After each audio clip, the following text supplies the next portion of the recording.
아브라함이 나이가 많아, 늙었다. 그런데 하나님의 큰 축복을 누렸다. 그런 얘기를 오늘 우리가 이제 보게 됩니다. 그래서 이제 1절에 보시면 여호와께서 그에게 범사에 복을 주셨습니다. 모든 부분에 복을 주셨는데 35절, 36절에 우리 그 아브라함의 그 종이 라반과 부두엘에게 하는 얘기를 보면 여호와께서 나의 주인에게 크게 복을 주어서 창성하게 하시되 소와 양과 은금과 종들과 낙타와 나귀를 그에게 주셨고 아브라함의 노년에 또 아들도 주셨다. 그렇게 얘기를 하고 있습니다. 아브라함이 노년에 사실 못 받은 게 없을 만큼 커다란 축복을 누렸습니다. 여러분과 제가 정말 누구보다도 바라는 바인데 아브라함이 그렇게 되기까지는 40여 년의 커다란 연단과 어려움을 겪고 나서 그가 노년에 그렇게 살고 있는 거죠. 우리가 이게 인생을 살아가면서 이게 하나님께 참 축복을 누리고 살고자 하는데 특별히 이렇게 축복이 노년의 축복이어야 진짜 축복입니다. 이게 젊어서 이렇게 하다 보면 또 망가지기도 하고 그것 때문에 그 축복 때문에 또 하나님을 떠나기도 하고 여러 가지 일들이 벌어지는데 노년을 아주 잘 마치는 사람, 그 사람이 정말로 복받은 사람이거든요. 아브라함이 그렇습니다. 아브라함이 노년을 아주 잘 보낸 그런 사람입니다. 저와 여러분이 아브라함처럼 하나님을 믿었기 때문에 노년의 큰 은혜를 누리는 그런 복된 여정을 꼭 살아갈 수 있기를 주님의 이름으로 축원합니다.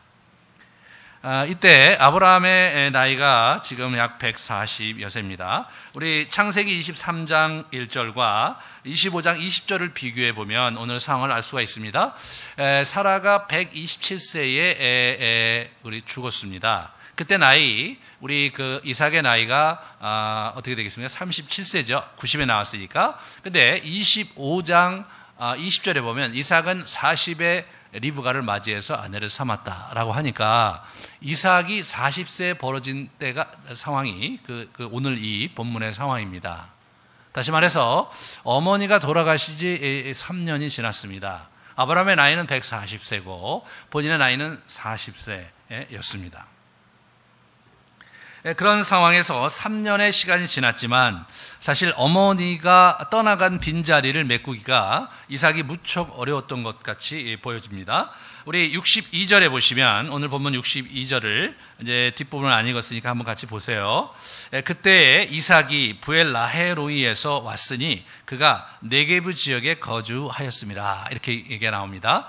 그러니까 이분이 어떻게 되냐면 부엘라헤로이에 왔는데 그가 네게브 지역에 거주했다. 그러니까 네게브 지역으로 온 거예요. 이 네게브는 부엘세바가 있었던 자리라고 생각이 되어집니다. 오늘 그 본문에서 보면 67절에 보면 어머니 그 사라의 장막에 리브가를 이렇게 거기에 이렇게 들여 보내는 장면을 보게 되는데 어머니의 장막이 있었으므로 거기는 아버지가 계셨던 그런 곳이죠. 그러니까 부엘세바입니다.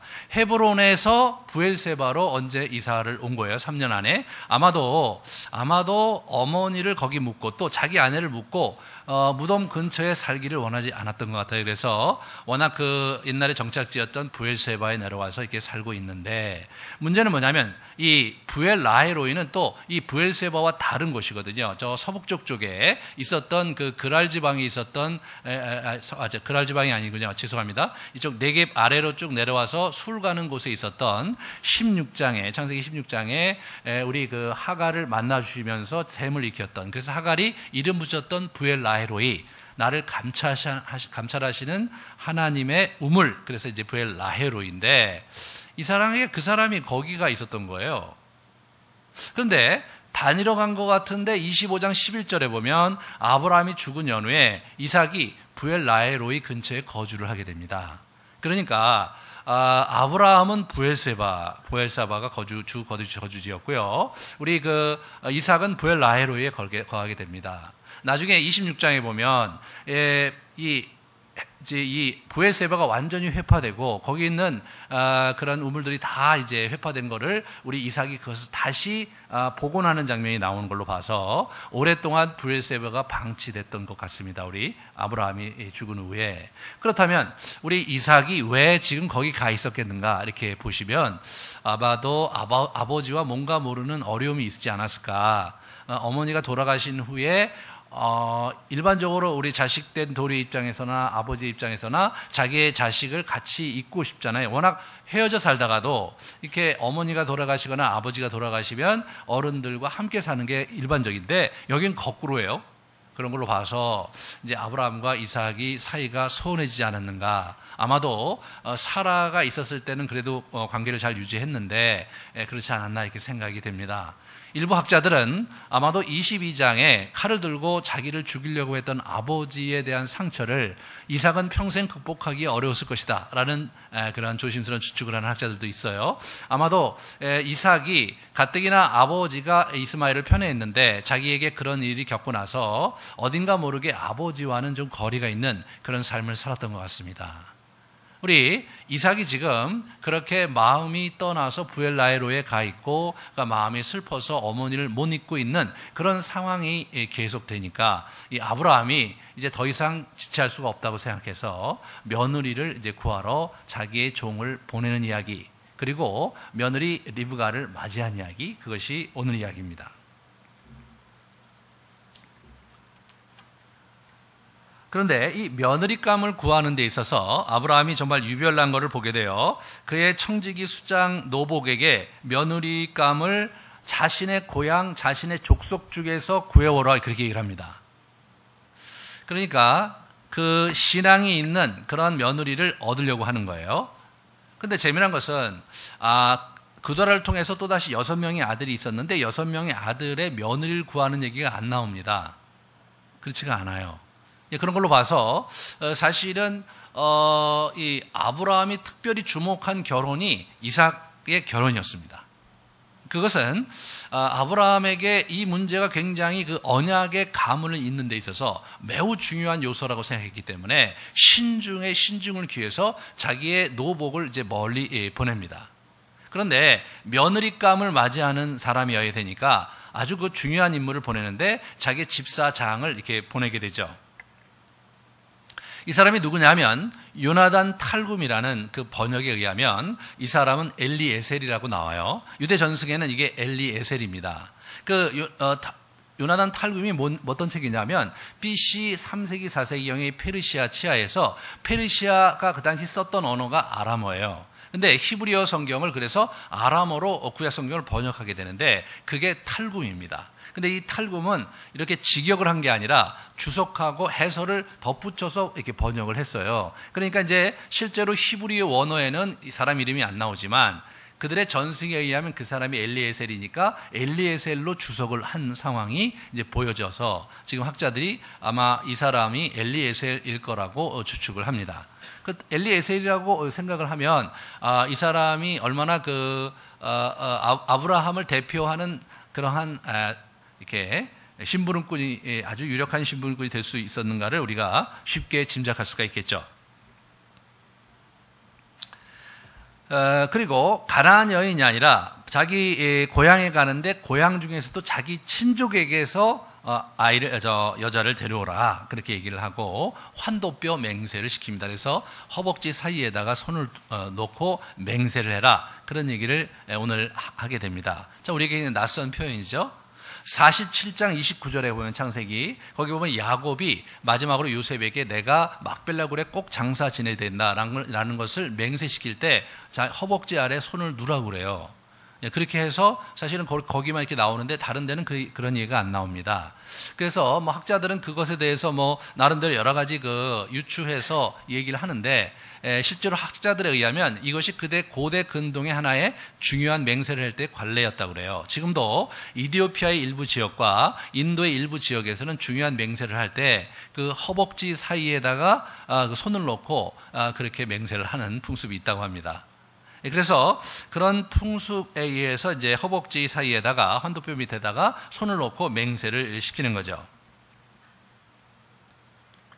근데 여기서 이제 굉장히 중요한 조건은 뭐냐면 우리 이삭을 데려가지 말아야 된다는 거예요.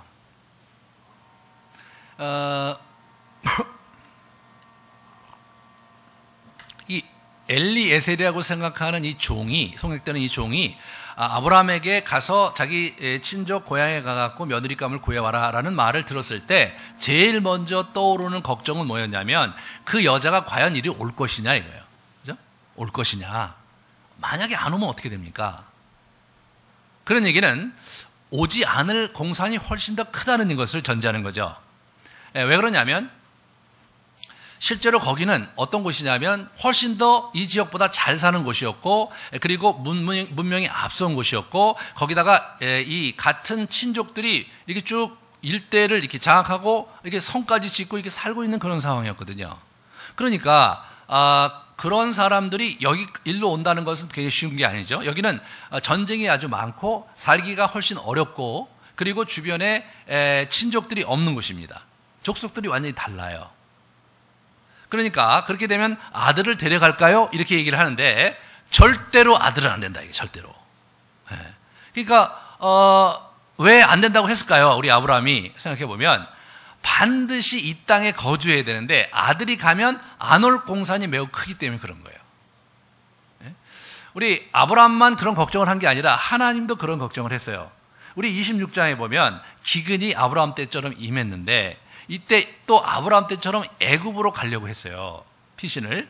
그런데 하나님께서 나타나셔서 뭐라고 그러냐면 너 애굽에 가지 말고 여기 있어라. 그러면 내가 네 아버지 아브라함에게 약속했던 모든 축복을 너에게 줄 것이다. 그런 얘기를 하면서 꼬드겨서 못 나가게 합니다. 왜 그러냐면 이 사람이 심약한 사람이고요. 그리고 아직까지 그 땅에 정착을 잘 못했습니다. 그러니까 며느리감을 데려와라 이거예요. 그러면서 아브라함이 이제 얘기를 하는데, 만약에 며느리감이 오지 않는다면 이 맹세는 무효다. 안 지켜도 된다. 라고 하면서 완전히 선을 긋습니다. 며느리감이 오는 거지 내 아들이 가는 것은 절대 아니다. 왜냐하면 지금 아브라함은 자신의 며느리감을 구하는 일 자체가 단순히 자기 아들을 장가 보내는, 결혼을 시키는 그런 차원의 문제를 넘어서서 자기가 지금 지난 평생을 자기 아내하고 일궈온 하나님 나라의 언약의 그 유업을 이어가는 데 있어서 굉장히 중요한 초석을 이렇게 있게 하려는 그러한 의도가 있었기 때문이죠. 언약의 가문이 이제 형성이 되는 데 있어서 다음 제너레이션에 확고하게 이러한 언약의 유업 정신을 가지고 하나님 나라를 살 그런 가문이, 그런 부부와 가정을 일구도록 하려고 하는 것, 그것이 아브라함의 심모원려한 그러한 목적이었습니다. 그래서 오늘 이야기가 그렇게 장황하게 길게 펼쳐진 겁니다. 오늘 이야기가 장황한 이유가 뭐냐면 처음에 쭉 이제 아브라함에게서 떠난 종이 가서 이제 약차 이만저만 해갖고 우리 리브가를 만나게 되고, 그리고 리브가의 부모님을 뵙게 되고, 그리고 그렇게 흘러가는 걸로 해서 얘기가 끝나는 게 아니라 이 종의 입을 통해서 다시 한번 듣게 해요. 처음에 아브라함이 약차 이만저만해서 나를 이렇게 보냈고, 내가 우물에서 리브가를 이렇게 만났고, 하나님께 이렇게 기도했는데 이런 응답이 있었고, 이런 얘기를 한 번 더 듣게 해요. 그러니까 오늘날 독자들에게서는 좀 지루하기 짝이 없습니다. 저도 이거를 지난 일주일 동안 여러 차례 읽으며 준비하는데 앉은 자리에서 한 번 다 읽은 적이 별로 없어요. 읽다가 너무 지루해서 그만두고 또 몇 번 그만두고 이렇게 하면서 여러 차례 이제 읽어봤는데, 그러면서 이분이 왜 이렇게 길게 기록해야만 했을까라는 생각이 자꾸 들었어요. 거기에는 이 모세가 이 이야기를 좀 더 밀도 있게 명료하게 들려줌으로써 아브라함의 그 의도가 어디에 있고 실제로 리브가가 어떤 인물인지를 우리 독자들에게 소개하려는 그런 강한 의도가 깔려있기 때문에 그런 것이었습니다. 메소포타미아로 드디어 이 종이 10절에 보면 떠납니다. 자, 잠깐 지도에서 메소포타미아를 잠깐 보고 넘어가겠습니다. 메소포타미아, 두 강 사이, 이런 뜻이에요. 저게 두 강 사이 그런 뜻인데, 실제로 저 메소포타미아라는 이름은 BC 3, 4세기경에 썼던 누굽니까? 우리 알렉산더가 썼던 그런 지명이에요. 근데 이게 BC 20세기 얘기거든요. 그러니까 히브리어 성경에는 메소포타미아라는 지명으로 나오진 않아요. 예. 그 다음에 이렇게 보세요. 그 다음 장면에 보면 아람 나하라임이라는 것으로 나와요. 저기 보시면 아람 나하라임이라고 이렇게 돼 있잖아요. 그게 이제 두 강에 있는 아람, 그런 뜻입니다. 그래서 저게 아람 나하라임 지역이 나중에 메소포타미아로 번역이 된 거예요. 그 아람 나하라임 지역으로 이제 이렇게 가게 되는데, 거기는 어떻게 되냐면 우리 그 지금 부엘세바에서 직선 거리로 약 800km 정도 된다고 합니다. 800km. 그러면 이제 우리나라로 얘기하면 부산에서 신의 정도 되는 거리예요. 대신 이제 한 나라가 아니라 중간에 몇 개 나라를 거쳐서 가야 되는 좀 불편함이 있죠. 긴 여정을 800km를 가서 이렇게 낙타 타고 가갖고 우리 그 며느리감을 구해오려는 그런 커다란 계획이 있었습니다. 실제로 저 당시에는 여행이 그렇게 안전하지 않았다 그래요. 저 고대 근동에서 여행이 안전하려고 하면 안전하게 된 데는 1세기 전후에 로마가 등장하면서부터가 안전했지, 그 이전에는 여행이 안전하지 않았다고 합니다. 이게 굉장히 안전하지 않은 여행을 떠나서 우리 거꾸로 이렇게 쭉 올라가서 아브라함이 하란으로부터 내려왔는데 그 거리로 이렇게 올라가서 이제 며느리감을 구해옵니다. 그죠? 그 다음에 이렇게 사진을 한번 보여주실래요? 예, 거기는 지금 이제 상상의 그림인데 저렇게 이제 아주 발달된 문명을 갖고 있었어요. 그러니까 저런 지역에 살던 그런 리브가가 아주 후진 동네에 시집 온 겁니다. 그 얘기가 오늘 얘기예요. 그래서 이제 아브라함이 자기 종이, 자기 노복이 가면은 분명히 안 올 텐데요. 그런 거죠. 분명히 안 올 텐데요. 예. 어떻게 하죠? 그렇게 얘기했을 때 걱정하지 마라고 얘기하면서 7절에 자신의 그 소회를 밝히는데, 하늘의 하나님 여호와께서 나를 내 아버지의 집과 내 고향 땅에서 떠나게 하시고 내게 말씀하시며 내게 맹세하여 이르시기를 이 땅을 내 씨에게 주리라 하셨으니 그가 그 사자를 너보다 앞서 보내실지라 내가 거기서 내 아들을 위하여 아내를 택할지니라 이렇게 얘기를 합니다. 하늘의 하나님과 땅의 하나님, 천지주제이신 하나님께서 옛날에 내가 그 고향에 있을 때 나에게 약속하시기를 이 땅을 주겠다고 약속하셨으므로 반드시 그분이 이 땅을 주시려고 하는 의도에 맞는 며느리감을 만나게 하실진데 사자를 먼저 보내실 것이다. 걱정하지 마라. 그리고 갔다 와라. 그렇게 얘기를 합니다. 자, 아브라함이 얼마나 자기 안에 이 약속에 대한 분명한 확신을 가지고, 그리고 이 문제에 관한 이 이삭이 이 약속을 이어받을 만한 며느리감을 안쳐야 이 이야기가 지속될 것을 자기가 이렇게 바라보면서 믿음을 가지고 자기의 종을 이렇게 보내는 그런 장면을 우리가 엿볼 수가 있습니다. 그래갖고 이제 여러 가지 이제 상황으로 이제 이 이야기가 쭉 이게 진행이 되는데, 이 아브라함의 진면목이 여기서 드러나게 돼요. 늙은 그 종 엘리에셀이 이렇게 보면 아까도 얘기했지만 이제 그 엘리에셀인데 중간중간에 기도하는 장면이 많이 나오는 거예요. 5번이나 언급이 돼. 5번이나. 시탁하면 기도해, 이 사람은. 시탁하면 기도합니다. 그러니까 당시 리브가한테 그대가 네 집딸이요 라고 얘기했을 때 내가 부델의 그 소생 라반의 딸입니다라고 얘기했을 때, 그럴 때 너무 기뻐갖고 그때 막 찬양하고 경배합니다. 그래서 가갖고 이제 우리 누굽니까? 처음에 얘기를 시작할 때도 하나님께 정말 구하고 기도하는 장면이 있어갖고 하나님 정말로 내가 여기까지 왔는데 여기 우물가인데 여기서 오는 여인 중에서 내가 이렇게 물을 달라고 그랬을 때 옆에 있는 내 낙타에게도 물을 주는 그 사람이 하나님께서 점지해 주신 그런 여자인 줄을 내가 알겠으니까 그렇게 해 주십시오라고 기도하고, 또 이제 자기가 와서 부두엘과 그리고 라반에게 또 설명할 때 또 자기가 그런 기도를 했다는 얘기를 자꾸 해요. 그러고 나서 또 이제 이 라반과 부두엘이 하나님께서 그렇게 하셨으므로 여기 있는 내 딸 리브가를 데려가십시오라고 얘기했을 때 또 막 찬양하고 기도하고 막 그럽니다. 이 사람은 완전히 그 기도와 예배가 생활화되어 있는 그런 모습으로 우리에게 보여져요. 이 사람이 그 아브라함의 그 충복인데, 이 사람의 신앙과 믿음의 자세를 보면서 아브라함이 얼마나 신앙이 깊었는가를 엿볼 수가 있는 거죠. 아브라함의 모습과 아브라함의 신앙의 모습의 흔적을 우리는 이 노복에서 볼 수가 있습니다. 우리가 어떤 분의 그러한 신앙의 면모를 보려면 그와 가까이 있는 사람, 함께 일하는 사람 또는 그의 가정에 있는 사람들을 보면서 이분이 그래도 어떻게 전체적으로 자신의 신앙이 이렇게 열매를 맺고 스며 있는가를 우리가 엿볼 수 있듯이 아브라함의 노년에 정말 그 종만 봐도 아브라함이 얼마나 깊이 있는 신앙의 경지에 들어갔는가를 엿볼 수가 있는 겁니다. 그런데 이 노복이 정말로 계속해서 이 사람이 신앙을 엿볼 수 있는 장면이 하나님에 대한 언급을 하면서 그 하나님의 은혜에 대한 언급을 4번이나 하는데, 하나님 은혜에 대한 언급을 4번 하는데 그게 히브리어로 헤세드라는 말인데 언약적 사랑을 의미합니다. 언약에 충실한 사랑, 그것이 은혜인데 어떤 장면에서는 인애라고 번역되기도 해요. 인애. 그러니까 우리가 생각하는 그런 로맨스 또는 우리가 생각하는 그런 잘 돌봐주는 것을 넘어서서 약속에 근거해서 충실하게 상대를 섬기고 상대를 돌봐주고 사랑하는 것, 정을 주는 것, 그것을 의미하는 겁니다. 우리 하나님께서 나의 주인 우리 아브라함의 하나님께서 하면서 이런 은혜를 베푸신다는 얘기를 자꾸 이렇게 언급하는 그의 신앙의 말끝마다 헤세드 이렇게 얘기를 하는, 말끝마다 그 얘기를 하는 거예요. 이 사람의 신앙의 정수가 헤세드, 핵심 키워드가 헤세드예요.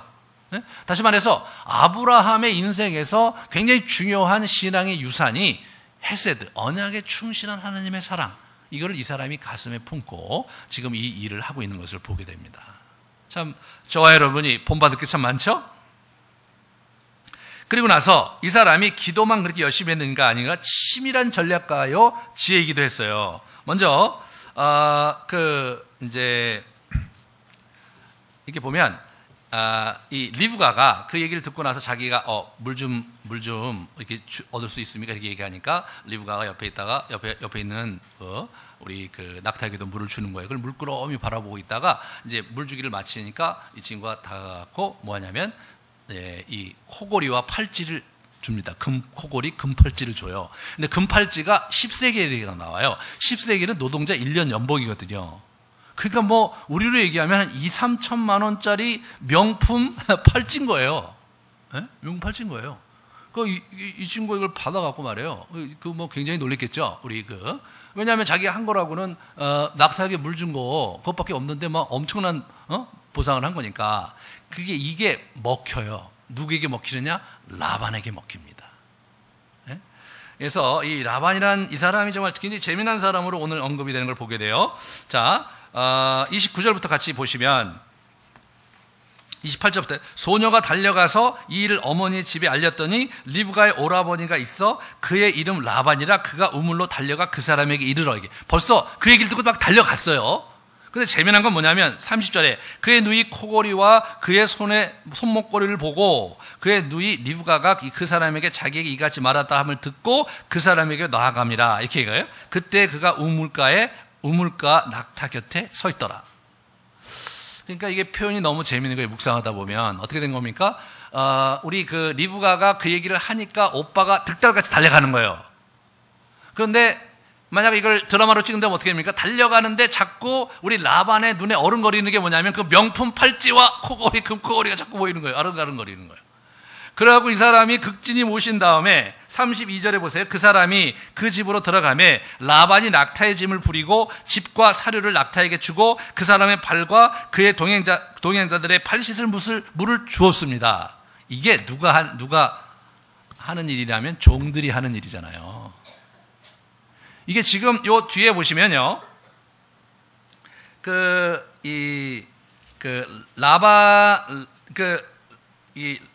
오늘 이게 상황이 어떻게 된 거냐면 50절을 보세요. 50절.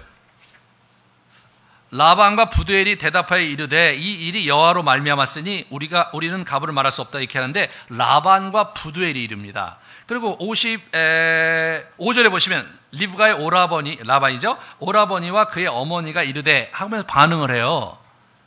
근데 워낙 이게 부두엘이 아버지예요. 부두엘이 아버지. 그럼 아들이 라반입니다. 그럼 어떻게 되냐? 부두엘과 라반이 이렇게 해야 돼요. 부두엘과 그의 어머니가 이렇게 얘기해야 돼요. 근데 이게 그렇게 하지 않고 라반 중심으로 언급이 된다는 거예요. 이게 뭐냐면 이 집안이 세대 교체가 끝난 거예요. 그러니까 라반이 지금 이 족장, 이 집안의 주인이에요. 근데 손님이 왔는데 족장의 주인이 지금 극진한 모시는 거예요, 지금. 그러니까 이 라반이 완전히 그 탐욕이 있는 거죠. 그래서 진짜 부자다. 그걸 알고 그리고 전략적으로 또는 마음이 흥분이 들떠갖고 그 접근하는 걸 보게 되는 거예요. 참 이런 면에서 성경에 묘미가 있는 겁니다. 뭐냐면 아브라함의 이 종이 참 하나님을 믿고 신뢰하고 떠났으면 정말 하나님께서 모든 일을 다 이루어 주시겠지 하면서 그냥 조용히 그 스님처럼 기다리기만 하는 그런 형성이 아니라 그것도 머리를 돌려갖고 막 은금 패물을 줘가면서 그 사람들의 마음을 사가면서 이야기를 풀어가는 거예요. 그러니까 이게 뭐예요? 이게 그 하나님에 대한 신앙과 지혜가 같이 가는 거예요. 워낙 신앙과 지혜가 한 덩어리인 거예요. 성경은 그걸 얘기하는 거예요, 그걸. 그런 면에서 우리가 이제 이 세상을 살아가는 데서 여러분 지혜가 많이 필요해요. 우리 그 신앙도 중요하고 지혜도 중요한 것입니다. 두 개가 절묘하게 조화될 때 하나님의 뜻이 그 가운데를 타고 가는 거예요. 그러니까 어떤 면에서 내가 지혜로 했기 때문에 간 것 같기도 하고 또 이렇게 보면 아닌 것 같기도 하고 하는데 성경은 반드시 결론이 하나님께서 그렇게 하셨다, 이게 결론인 거예요. 성경에 있는 이야기를 잘 여러분이 적용을 하셔야 됩니다. 그게 무슨 얘기냐면 굉장히 현실적인 그러한 역학관계 속에서 신앙이 펼쳐지는 것이지 그렇게 무모하게 이상적이고 관념적이고 그렇게 몽상가적인 형태로 이야기가 전개되지 않는다는 거예요. 하나님께서 점주해준 여인 리브가잖아요. 점주해준 여인 리브가가 오는데도 돈이 들어간 거예요. 이게 이제 재미난 묘미인 거죠. 그래서 이 부분에서 이제 우리가 잘 보면서 이제 이야기를 계속해서 보면 35절, 36절에 보면 아브라함의 부를 막 아브라함이 얼마나 부자인지 쭉 얘기를 하고요. 그 다음에 6절, 8절에 보면 아들을 절대로 데려가지 말라는 얘기인데 그 얘기는 할 때 42절에 보면 빼요. 빼. 그리고 22절, 23절에 보면 분명히 이제 그 코골이와 팔찌를 줄 때 이 얘기를 이게 가만히 하는 거를 보고 나서 리브가 하는 걸 보고 나서 그때 팔찌하고 코골이를 주고 난 다음에 이보시오, 당신은 네 집딸이요 라고 물었어요. 그런데 실제로 나중에 그 라반과 부들에게 얘기할 때는 거꾸로 얘기해요. 먼저 물은 다음에 당신의 딸인 걸 알고 내가 이걸 주었어 라고 얘기하는 거예요. 뭐 비슷한 얘기 같지만 듣는 입장에서는 완전히 게임이 달라지는 거예요. 이게 굉장히 달라지는 거예요. 자기의 약간 그 돈으로 어떻게 이렇게 부비려는 그러한 자신의 속내를 약간 감추는 듯한 그런 묘한 그러한 표현을 우리가 이렇게 보게 됩니다. 이 사람이 굉장히 지혜가 풍부한 사람이에요. 이게 머리가 기가 막히게 돌아가는 그런 사람인 것을 우리가 엿볼 수가 있죠. 그리고 우리가 이제 이 노복을 통해서 아브라함이 어떤 경지에 갔는가를 이렇게 간접적으로 확인할 수 있지만 또 아브라함의 말을 통해서 정말 그의 믿음을 통해서 하늘의 하나님, 땅의 하나님, 그분이 이제 복을 주신 부분, 하나님께서 신실하게 분명히 사자를 먼저 보내셔서 그렇게 해서 이루실 것이라는 분명한 확신을 갖고 있는 거예요. 우리가 하나님의 그 유업을 일구고 또 하나님의 뜻을 이루어가는 데 있어서 그렇게 하나님께서 반드시 그렇게 하실 것이라는 믿음을 가지고 그 자신의 것을 이렇게 붙잡는 그런 태도와 그런 경지에 가려면 참 시간이 많이 걸릴 텐데 아브라함이 그런 경지에 올라가 있음을 얘기하는 겁니다. 자기 것을 분명히 하나님께서 주실 것을 의뢰하고 믿으며 그렇게 해서 일을 담담하게 전개하는 아브라함의 멋진 모습을 우리가 이제 보게 됩니다. 우리가 오늘 이야기의 또 다른 주인공이 누구냐면 리브가입니다. 이 리브가라는 여인이 오늘 참 아주 멋진 모습으로 이렇게 등장을 하게 됩니다. 아예 16절에 야코가 죽는 얘기를 이렇게 저자가 먼저 하죠. 16절에 보면 그 소녀는 보기에 심히 아리따고 지금까지 남자를 가까이 하지 아니한 처녀다. 그가 우물로 내려가서 물을 그 물동이로 채워가지고 올라오는지라 그렇게 얘기가 됩니다. 그러니까 이 부분에서 이제 상당히 그 아름다운 여인이라는 게 이제 드러나고요. 이분이 어떻게 되냐면 굉장히 따스한 마음에 이렇게 손대접하는 것을 즐기는 그런 여인이었던 것을 우리가 분명히 확인하게 되죠. 그래서 거기서 보면 가만히 이렇게 물동이를 채워가지고 올라오는 거예요. 그러니까 어떻게 되냐면 이게 일반적으로 우물이 이렇게 쭉 밑으로 내려가서 이렇게 있었다고 그래요. 일반적으로 그 당시 그 고대 근동에 있는 우물들이 쭉 내려가서 있었고, 그 다음에 여기 보면 20절에는 구유가 있어요. 그래서 짐승들도 물을 먹을 수 있는 구유가 이쪽에 이렇게 위에 있는 거예요. 지금 이 구유 옆에 자기가 이제 낙타를 데리고 있는 겁니다. 그러니까 어떻게 되냐면 자기가 기도를 했죠. 하나님, 내가 여기까지 하나님께서 왔는데 하나님께서 정말 인도해 주시기 원하는 것은 내가 누군지 알지 못하니까 당신께서 여기 지금 물 길어오는 그런 여인들 중에서 내가 물을 달라고 했을 때 옆에 있는 낙타에게도 물을 주는 여인이 당신께서 주신 여인인 것을 내가 그렇게 알도록 인도해 주세요 라고 기도를 하는데, 그 기도를 다 마치기도 전에 한 여자가 온 거예요. 일반적으로 여자들이 혼자 다니지 않았다 그래요. 그럴 수밖에 없잖아요. 그런데 혼자 온 거예요. 그것도 참 이제 재밌죠. 그래서 와갖고 그래갖고 이제 보는데 가만히 물 뜨는 걸 본 거예요. 물 뜨는 걸 본 거예요. 그래서 이제 쭉 밑으로 내려가서 그 우물에서 물을 길러서 이제 이 사람이 쥐고 올라오는 여자를 마주 달려가요. 막 달려가는데 뭐냐, 물 좀 줄 수 있냐고 물어요. 워낙은 그렇게 돼야 되는 게 아니잖아요. 내려갈 때 이렇게 같이 내려가서 물 뜰 때 내가 두레박이 없어서 그러니 물 좀 줄 수 있나요? 이렇게 물어봐야 되잖아요. 근데 내 동네 뒤에서 지켜보고 있다가 그 지금 해갖고 올라오는 그 물을 먹자고 하는 거예요. 그 물을. 그러니까 사실은 어떻게 보면 리브가 입장에서는 이 남자가 지금 뭐 하는 거야? 이렇게 생각할 수도 있어요. 근데 흔쾌히 그러냐고 물을 이렇게 먹입니다. 물을 먹이고 그러고 나서 어떻게 됩니까? 옆에 그 낙타도 있네요. 낙타에게도 물을 주는 거예요. 근데 낙타에게 물을 주는데, 물을 그냥, 줘도 되거든요. 근데 뭐라고 얘기하냐면, 19절에 보면, 당신의 낙타를 위하여도 물을 그것도 배불리 마시게 하겠습니다. 그렇게 얘기해요. 배불리까지 할 필요는 없었거든요. 왜냐하면, 낙타 한 마리가 배불리 먹으려면 100리터 이상의 물이 필요하다는 거예요. 근데 여러분, 낙타가 몇 마리냐면 오늘, 10마리에요, 10마리. 10마리니까 여러분 1000리터, 한 1톤. 1톤이에요. 그러면, 물동이가 우리가 생각할 때 이제 굉장히 크면은 10리터 정도 된다고 해도 100차례는 날라야 되는데, 10리터는 안 됐을 거예요. 그죠? 한 4, 50리터 됐겠죠. 그죠? 그걸 100차례 나르는 거예요. 그리고 10마리가 그거를 배불리 먹도록 하겠다라고 했으니까 이 리브가가 참 대단한 여인인 거죠. 예? 10마리 정도의 낙타를 자기가 수십 차례를, 예? 수십 차례가 아니잖아요, 지금. 100여 차례죠. 100여 차례 이상을 물을 이렇게 길러다가 열심히 낙타에게 물을 줘도 그런 정도는 서비스 차원에서 할 수 있는 여자. 그런 여자입니다. 인류 역사상 이렇게 힘 좋은 여자를 만나기는 쉽지 않을 거예요. 굉장히 대단한 여자입니다. 얼굴이 참 이쁠 뿐만 아니라 이게 정말 힘이 좋고 아주 관대해서 이렇게 사람들에게 이렇게 뭔가를 하려고 하는 여자인데 아주 의욕적이고 강인한 여자인 게 분명하죠. 그러니까 고대 사회의 여자는 하나의 노동력이었기 때문에 이 정도 되면 아주 상급 며느리감이죠. 대단한 여자입니다.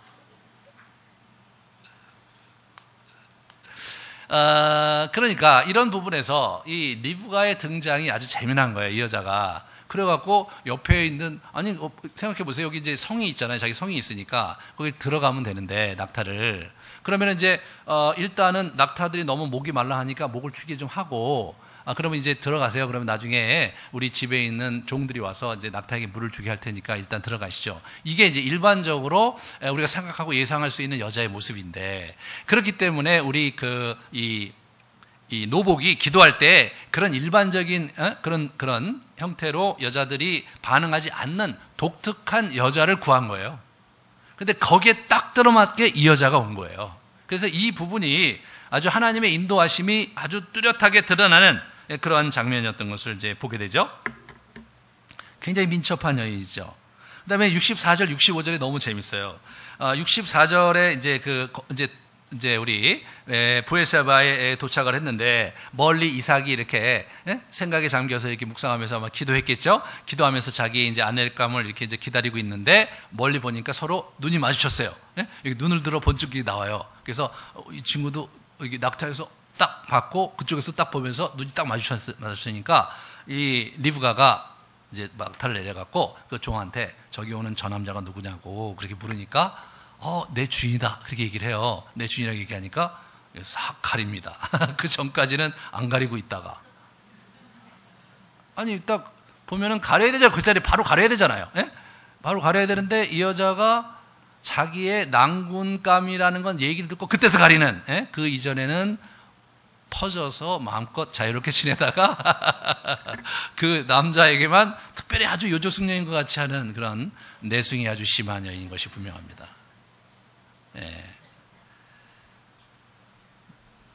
이게 리브가예요. 리브가가 이런 식으로 등장하는 거예요. 정말 이 에피소드 하나에서 리브가의 캐릭터가 잘 드러나고 있어요. 그 사람이 어떤 캐릭터고 어떻게 행동하는 사람이고 어떤 심리 구조를 가졌는가를 우리가 충분히 호흡할 수 있도록 얘기가 진전되고 있어요. 그런데 이분이 그 재미있는 게 뭐냐면 결정을 했어요. 이 집안이 라반과 부두엘이 이 노복이 이런 약차 이만저만해서 내가 이 리브가를 만났는데 하나님께서 인도하신 것이 분명하니까 좀 선처하셔서 우리 그 주인의 아들에게, 예? 이렇게 허락해달라고 이렇게 얘기를 했는데 그때 하나님이 그렇게 얘기하셨는데 우리가 할 얘기가 없다. 데려가라. 그런 얘기를 합니다. 그리고 그날 밤에 이제 거기에 막 엄청난 지창금을 그들에게 다 이렇게 주고 나서 그 밤에 이제 좋은 그 축제를 한 다음에 파티를 한 다음에 다음날 아침에 일어나고 이 노복이 어떻게 되냐면 데려가겠다고 그래요. 제가 볼 때는 입장을 바꿔놓고 생각하면 이렇게 엄격결에 이게 결혼이 성사된다는 건 쉬운 일이 아니잖아요. 지금 65년 전에 간 집안이잖아요. 그래 실제로 자기 얘기 하나만 듣고 지금 결정을 한 거란 말이죠. 자기가 거짓말을 하는지 어떻게 되는지 이삭이 사지가 멀쩡한지 아무것도 아는 바가 없어요. 예, 아무것도 아는 바가 없어요. 근데 이제 이걸 결정을 했으니까 결정을 한 때 바로 데려가야지. 이거 뭐 약차 이만저만 며칠 또 있다가 또 마음이 바뀌면, 그죠? 이게 마음이 바뀌면 이것도 곤란하다고 생각했던 것 같아요. 그래서 아침에 가자고 막 그런 거예요. 그랬더니 이 집안에서 어떻게 얘기하냐면, 아니 저 며칠 더 있고 한 열흘쯤은 그래도 있어야 되지 않냐? 막 그렇게 하니까 빨리 가게 해달라고 그러니까 그러면 본인이 얘기를 들어보자. 그랬더니 리브가한테 너 가겠냐 그랬더니 가겠습니다 하고 그냥 유모하고 같이 딱 낙타를 타고 같이 왔어요. 어떻게 리브가가 그렇게 쉽사리 결정을 할 수 있었을까? 부모님이 결정했으니까 따라간다고 하지만 어떻게 그렇게 당차게 결정을 할 수 있었을까? 오늘 본문이 주의 깊게 그걸 살펴보면요. 일단 리브가가 이 종을 신뢰할 만한 구석이 되게 많아요. 자기한테 와서 막 팔찌도 주고 코걸이도 줬어요. 팔찌를 막 엄청나게 비싼 걸 줬어요. 네? 수천만 원에 해당하는 그 팔찌를 딱 준 거예요. 네? 금덩어리를. 그러고 났을 때 굉장히 당혹스러운데 당신이 네 집 딸이요? 그랬대. 내가 부두엘 가문의 딸입니다 했을 때 갑자기 옆에서 뭐 경배하면서 막 찬양하면서 하나님 감사하다고 막 그걸 자기 눈으로 본 거 아니에요. 그러니까 어떻게 된 거냐면 이 종이 그 리브가가 집으로 튀어 들어갔는데 앉아서 하나님 정말 감사합니다 이렇게 한 게 아니라 그 여인이 보는 앞에서 그렇게 한 거예요. 네. 그 다음에 오늘 이야기가 장황하게 두 번이나 반복되고 있거든요. 두 번이 쭉 반복이 되는 거예요. 그러니까 두 번째 반복은 여러분과 저에게 있어서는 불필요한 반복입니다. 첫 번째 이야기 스토리가 쭉 진행이 돼서 리브가를 만났다. 그리고 이제 그 집안의 어른들이 이제 라반과 부두엘 앞에서 이 사람이 자초지정을 조목조목 모든 사실을 고했다. 그렇게 되는 거예요. 그렇게 되는 거예요. 그런데 그렇게 하질 않고 다시 그 노복을 통해서 이야기를 쭉 이제 듣게 하는 거예요. 듣게 하는데 굉장히 중요한 것은 그 이야기가 누가 들은 거냐를 생각하셔야 되자면 그 이야기를 우리 리브가가 들은 거죠. 자기 인생 이야기잖아요, 지금. 그죠? 그 이야기를 리브가가 귀담아 듣고 생각하고 그리고 리브가가 받아들인 것 같아요. 그래서 우리 제가 생각하기에 이 모세는 이 이야기를 리브가가 아주 구체적으로 찬찬히 앞에 있는 얘기 중에 약간 각색되긴 했지만 약간 첨삭이 되긴 했지만 그러나 거의 완벽하게 구체적으로 전달받았다고 그거를 알려주기를 기대했던 것 같아요. 그래서 리브가가 그 신앙 이야기를 듣고 그 하나님 이야기를 듣고 이 친구가 믿음으로 결단한 것을 우리에게 알려주고 싶었던 거죠. 그러므로 이 리브가는 믿음의 여인이었습니다. 실제로 리브가가 그렇게 등장해야 될 이유가 있어요. 그 창세기 이 아브라함 가문의 이야기 속에서. 왜냐하면 이삭이 부실하기 짝이 없는 친구였거든요. 네? 정말 부실하기 짝이 없는 친구입니다. 그래서 실제로 이삭이 20년 동안 아기를 못 가졌어요. 그래서 이제 손이 귀한 집안이기도 했고, 그리고 보면은 나중에 보면 이게 이제 자기 아들 에서에게 마음이 팔리는데 그 마음이 팔린 이유가 먹는 것 때문에. 예? 별미를 하려고 그냥 이삭을 이렇게 눈먼 사랑을 했는데, 그런데 죄송합니다. 이 에서가 헷족속과 결혼을 해요. 자기가 사랑을 했는데 아버지 때부터 온 그 언약의 유업의 가문으로서의 정신은 온데간데 없이 걔가 그냥 결혼을 해버리는 거예요. 그래서 리브가가 그냥 발칵 뒤집혀 버린 거예요. 그런데다가 에서에게 장자권을 준다 그러니까 리브가로서는 참을 수가 없었죠. 그래서 이를 완전히 뒤엎어 버리는 일을 리브가가 하게 됩니다. 무슨 얘기냐?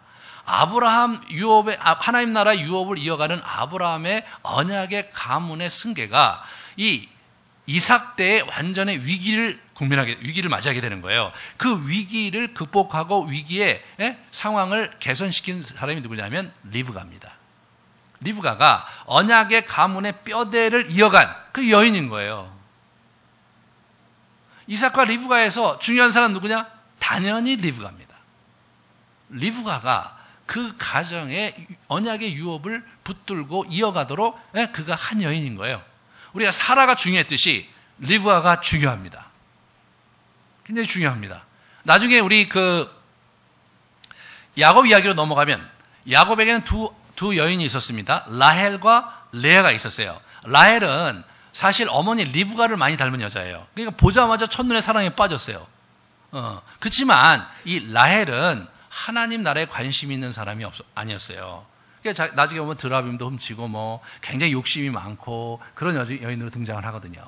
레아가 나중에 이제 쭉 이렇게 오는데 레아는 사랑을 안 했지만 자기 인생에 낑겨 들어온 것이 보였는데 35장에 보면 자신의 이 할아버지가 만들었던 그 무덤에 여러분 라헬이 먼저 죽었는데 라헬은 거기다 안 묻고 레아만 갖다 묻어요. 그렇게 함으로써 하나님께서 결국 하나님 나라의 유업을 잊게 하고 이야기를 펼쳐가는 데 있어서 선택하신 사람은 라헬이 아니라 레아라는 것을 그가 행동으로 보여주는 장면을 우리가 보게 됩니다. 이것이 이 창세기 이야기에서 굉장히 중요한 이야기거든요. 그러니까 여인들이 이 가문을 언약의 유업의 가문을 일구는 데 있어서 여인들의 역할이 매우 중요하고 결정적인 장면이 많았다는 거죠. 그러므로 리브가는 그 누구보다도 중요한 여인이었습니다.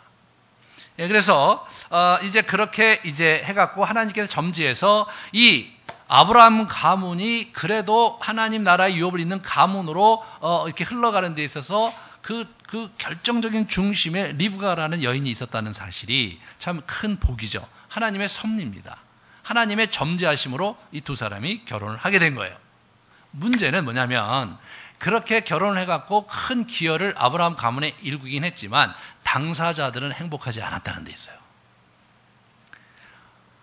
성경 인물 중에서 하나님의 인도하심이 아주 확연히 드러나서 결혼한 인물은 이삭과 리브가밖에 없습니다. 그래갖고 우리 결혼하는 사람들이 굉장히 많이 기도하면서 이삭과 리브가 같은 커플링을 해서 아름다운 인생을 꿈꾸는 사람들이 많은데 제가 얘기하죠. 절대로 그렇게 하면 안 된다. 왜냐하면 그 길은 불행으로 가는 길이다. 실제로 이 두 사람은 20년 동안 애가 없었죠. 그리고 이 두 사람은 중간에 보면 또 기근이 임했을 때 자기 아내를 누이라고 속여요. 아버지처럼 누이라고 또 속여요. 그라랑 아비멜렉이 또 그런 일을 벌입니다. 게다가 사실은 복장 터지는 일은 뭐냐면 집안의 기강이 완전히 흐트러져요. 이 장남이 에서 때문에 완전히 흐트러지는데 우리 이 이삭이 집안의 기강을 못 잡아요. 막 흔들려요. 그리고 막 하나님 나라고 뭐고 막 헷갈려요. 그리고 그냥 에오라지 자기가 사랑하는 에서에게 집중을 하는데 에서는 하나님 나라의 삶을 살아갈 생각도 없고 지 성격대로 살아가고 있는 그런 상황이거든요.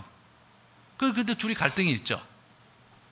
근데 그 장면에서 27장의 이 갈등 상황을 보면 완전히 북새통 집안인데 우리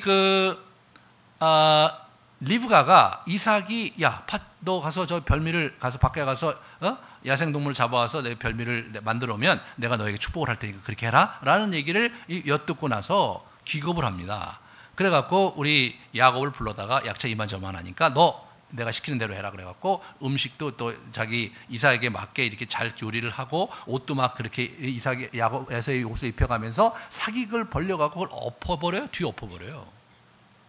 근데 이 장면에서 만약에 이삭과 리브가가 서로 대화가 되는 커플이었다면 리브가가 굳이 그럴 필요가 없었겠죠. 이게 꽉 막혀 있는 거. 아무리 얘기를 해도 얘기가 안 듣는 그런 남편이니까 그렇게 만든 거죠. 그러니까 사실 리브가의 입장에서 볼 때 행복한 결혼 생활을 하기가 힘들었던 그런 상황도 있었을 거라는 생각이 들어요. 그러니까 이런 부분에서 두 사람이 결코 행복한 삶을 우리가 생각하는 행복한 삶을 보내지 못했던 거죠. 근데 그게 하나님의 뜻이에요. 여기에 여러분과 저의 위로가 있습니다. 그러니까 우리가 이 결혼 생활이 이 로맨스와 행복을 찾는 그런 목적으로 우리가 결혼을 이제 하는 게 이 시대의 문화예요. 그렇지만 실제로 이 시대에 그 수많은 커플들이 결코 행복을 부여잡지 못하고 있는 걸 더 많은 사람들이, 그리고 심지어는 헤어지는 것들을 우리가 보게 되잖아요. 왜 그러냐? 이게 핀트가 잘못 맞춰서 그러는 거예요. 실제로 결혼은 어떻게 되냐면 얼마 전까지만 해도 우리는 가문을 위해서 결혼하고 가문의 영광을 위해서, 가문의 지속성을 위해서 결혼을 해나가면서 거기서 언약적 사랑을 나누는 거죠. 네? 내 지압이고 내 지엄이라. 그래서 그렇게 하면서 서로 정을 나눴어요. 정을. 로맨스와는 좀 다른 거예요. 정을 나누면서 그러면서 우리가 결혼했고 또 이제 이렇게 우리가 가문을 이루고 아이를 키우고 그리고 이렇게 조상을 모시고 잘 사는 거다. 그런 개념이 우리에게 있었습니다. 근데 성경에도 그와 같아요. 성경도 이 하나님 나라의 언약의 가문의 정신을 이어받아서 우리가 그렇게 사는 게 인생이라고 생각하고 그렇게 살아가요. 로맨스가 결혼의 목적이 아닌 거예요. 로맨스가 결혼의 목적인 것은 최근세에 서구의 문명의 영향을 받은 것이고, 한국 사회만 해도 정말로 이 로맨스로 인한 행복을 찾는 시대는 최근에 수십 년 사이지 70년대 80년대까지만 해도 사실은 그러지 않았거든요. 그럼 우리가 어떻게 진정한 행복을 추구해야 되느냐? 그것은 이 아브라함 이야기 속에서 보면 아브라함도 사라와 그렇게 행복한 결혼 생활을 한 것은 아니었어요. 뭐 상당히 많은 부분 아브라함이 문제가 있었긴 했지만 그 뒤에 누가 있었냐면 하나님이 계셨죠. 하나님이 약속을 자꾸 안 주시고 지체하시고 그러니까 아브라함도 힘들고 우리 사라도 힘들어서 서로 갈등이 일어나고 그랬던 부분이 참 많았거든요. 그러니까 하나님이 의도하신 결혼 생활에서 굉장히 중요한 것은 무엇이냐면 하나님 나라를 사는 그러한 동역자로서의, 친구로서의 부부 생활을 더 중요시 여긴 겁니다. 그것이 우리 그 에베소에서 가르치는 바가 그렇죠. 에베소서를 같이 이제 보겠습니다.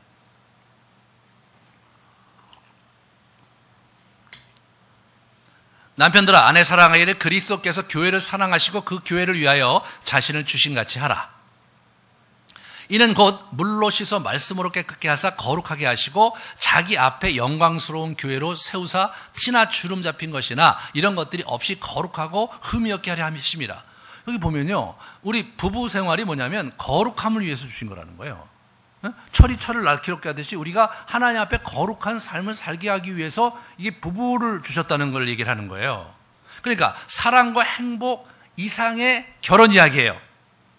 사랑과 행복이 다가 아닌 거예요. 그 이상의 이야기가 결혼 이야기예요. 그러니까 우리가 이제 이 부분을 잘 이해를 해야 돼요. 그러므로 사람이 부모를 떠나 그의 아내와 합하여 그들이 한 육체가 될지니 이 비밀이 크도다. 나는 그리스도와 교회에 대해 얘기한다 하면서 우리가 이 부부 관계가 영적인 차원에서는 우리가 생각하는 그러한 정서적인 차원의 그러한 로맨스적 관계와는 많이 다른 거예요. 정서적 차원의 행복감과는 많이 다른 차원의 그런 부부 관계를 성경에서는 디자인하고 있는 거죠. 그렇다면 하나님께서 이 부부를 어떻게 이 아브라함 가문 그리고 이 이삭과 리브가 그리고 야곱 이 사람들의 부부 생활을 이렇게 우리 창세기에 쭉 기록하시면서 우리에게 보여주는 바는 그 가문이 어떻게 언약의 유업을 입고 그리고 그것을 일궈 가느냐에 더 초점이 있는 겁니다. 그래서 그걸 가기 위해서 우리가 환인연소 패러다임을 갖고 있었잖아요. 그러니까 환난을 주시고 거기서 인내를 갖고 버티면서 그 연단의 성품을 얻게 하시고 그러면서 소망을 주시는 거죠. 그리고 그 과정에서 연단된 그런 연단의 이루기 위해서 우리가 환난 속에 살면서 이 세상살이가 어렵게 펼쳐질 때 거기서 부부의 갈등이 일어나는 거 아니에요. 현실의 여러 가지 이슈들, 그것 때문에 정서적으로 상대를 충분히 받아줄 수 없고 또 상대를 충분히 사랑할 수 없는 그런 상황에서 그래도 이해해 주겠지라고 했는데 그게 안 맞아서 싸우고 버둥거리고 그렇게 살아가는 겁니다. 우리가 결혼 생활에서 우리가 행복하게 처음부터 이렇게 부부관계가 잘 이루어질 수 없는 성격 중에 하나는 우리가 1차적으로 우리가 성격적으로 뭐가 나고 문제가 있기 때문에 그런 것이기도 하지만 2차적으로는 하나님께서 우리를 연단하시는 과정 속에서 필연적으로 겪어야 되는 아픔들과 고난이 있기 때문에 그 원인이 있기도 하다는 사실을 여러분이 받아들이셔야 합니다. 하나님께서 우리의 배우자를 주신 것은 하나님 나라의 정말 일꾼으로서 우리를 부르셔서 그의 나라에 정말 귀한 축복받는 가문으로 세우기 위해서 우리에게 주신 건 거예요. 근데 그게 다냐? 그런 건 아니죠. 그러면서 어떻게 돼요? 진정한 의미에서 참 행복을 누릴 수 있게 되고 진정한 복을 누릴 수 있게 된다는 것이 성경의 주장이고 그리고 명령인 것입니다. 그러니까 그런 하나님 나라를 살아가는 우리의 여정 속에서 행복이 부산물로 열매로 우리가 따먹을 수 있는 것이지 행복을 추구한다고 그게 되는 것은 결코 아닙니다.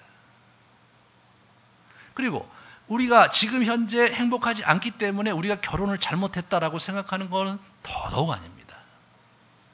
우리가 살아가면서 행복하지 않을 때가 있죠. 살아가면서 갈등을 겪어야 될 때가 있습니다. 하지만 그 과정 속에 하나님께서 우리의 인생을 책임지시고 이끌어 가신다는, 그러면서 궁극적으로 그의 나라를 통해서 뭔가를 우리의 인생에 펼치시고 원하시고 그리고 궁극적으로 우리 가운데 큰 복을 누리시게 하려는 그분의 선하신 뜻이 있다는 믿음이 여러분과 저에게 필요합니다. 아브라함은 드디어 멀리 내다보면서 이 이야기를 펼쳐갑니다. 아브라함은요, 여러분, 맨 마지막에 보면, 어떻게 보면, 맨 마지막 장면에 보면 이삭만 나오지 아브라함이 안 나와요. 그리고 우리 이 종의 입에서 이삭을 보면서 내 주인이라고 그럽니다. 그러면서 이 며느리감을 누구에게 보내줘야 되냐면 아브라함에게 보여줘야 되는데 아브라함에겐 가지도 않아요. 예? 그래서 어떻게 합니까? 이삭이 자기 어머니의 처소에 들게 해요. 갑자기 아브라함이 전면에 사라지는 거예요. 처음에 시작은 아브라함으로 했는데 이삭으로 끝나는 거예요. 이게 세대가 교체되는 장면이에요. 하지만 부자지간의 정이 그렇게 돈독하진 않았죠. 이게 현실이죠. 이게 현실입니다. 그러니까 우리가 신앙생활을 이게 첫 번째 제너레이션 또 이게 1대 2대 이게 신앙생활을 할 때 우리가 이제 이 세상의 질고를 겪다 보면, 그리고 자녀를 키우는데 뭐 먹고 살기도 힘들고 뭐 여러 갈등 국면에 휩싸이다 보면 자녀를 충분히 사랑할 시간과 여유와 역량이 없어서 아이들이 상처를 받기도 하고 더러는 정말 신앙을 떠나기도 합니다. 그게 현실인 거예요. 이게 이상적으로 그게 다 될 거라고 생각하는 것 자체가 무리인 거예요. 아브라함도 그 이상을 이룰 수가 없었어요. 아브라함이 그래서 한 게 뭔지 아세요? 아브라함이 한 게 손자 때의 기대를 건 겁니다.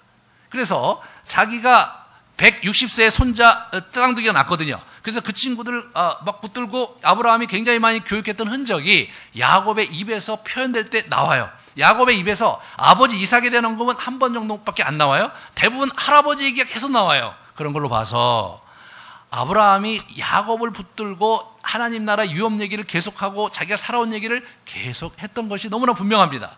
하지만 아브라함도 에서를 놓쳤어요. 에서를 놓쳤어요. 이게 현실인 거예요. 3대에 이르러가서 야곱의 때에 이르러서야 자녀 모두가 하나님 나라 유업을 잇는 자로, 그래서 12지파로 등극하는 걸 보게 됩니다.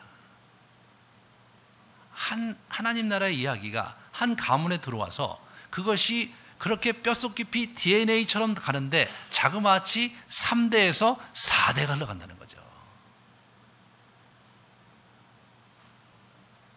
아브라함은 자기의 인생이 적어도 가정의 정서적 차원에서는 이 사람은 성공한 사람이 아닌 거예요.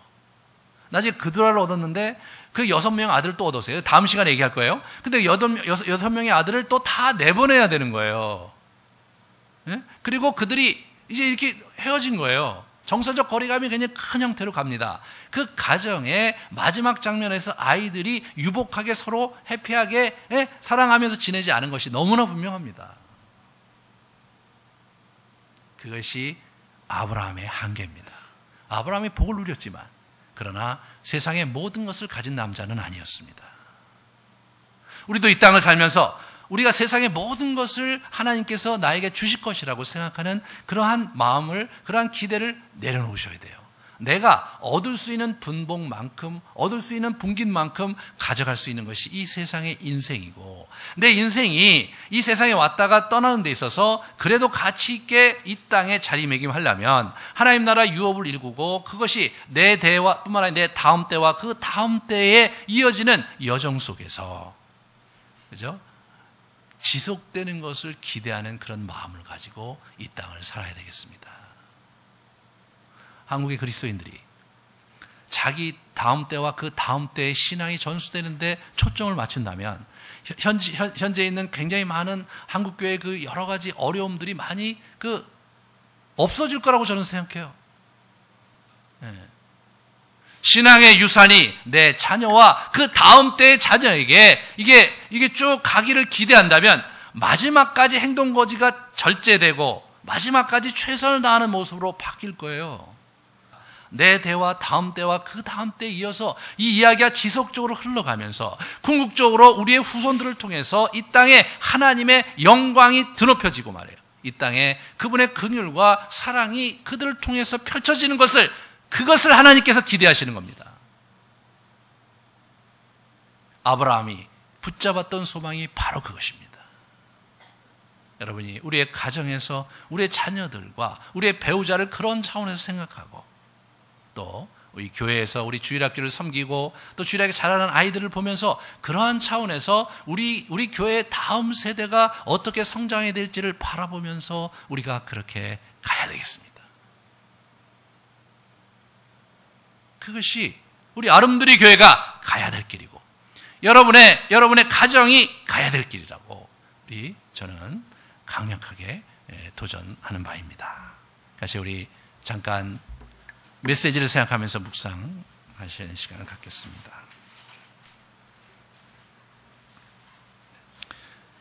우리의 가정을 생각해 봅시다. 우리의 배우자를 생각해 보고, 나는 이 배우자에 대해서 어떤 마음을 갖고 있는가? 나는 우리 집이 하나님 안에서 우리의 가정이, 우리 부부가 어떻게 서기를 기대하는가? 여러분의 어려움을 주님께 토로하면서 하나님 안에서 서로를 받을 수 있는, 그리고 세워줄 수 있는 그러한 커플이 될 수 있게 해달라고 기도합시다. 먼저 부부관계를 위해서 기도하겠습니다.